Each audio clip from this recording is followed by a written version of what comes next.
দাদা বাইদেউসকল এক বিশেষ শেহতীয়া খবৰ প্ৰকাশ পাইছে। এয়া চাওক, অসম চৰকাৰৰ ফালৰ পৰা বিত্ত বিভাগৰ ফালৰ পৰা এক জাননী প্ৰকাশ পাইছে আৰু ইয়াৰ ডেটটো চাব 19 তাৰিখ 2 মাৰ্চ 2025। ইয়াত কৈছে যে ৰাজ্য চৰকাৰৰ 5 লাখ কৰ্মচাৰীয়ে উপকৃত হ'ব বুলি কৈছে।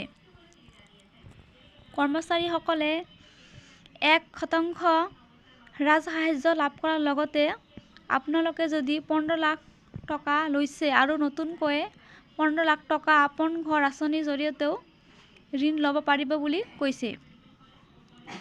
আৰু এই ক্ষেত্ৰত সৰ্বোচ্চ আপোনালোকে 23 লাখ টকা ল'ব পাৰিব আৰু যদি লৈ ৰাখিছে আকৌ নতুনকৈ 15 লাখ টকা আপোন ঘৰ আঁচনিৰ জৰিয়তে ঋণ ল'ব পাৰিব বুলি কৈছে।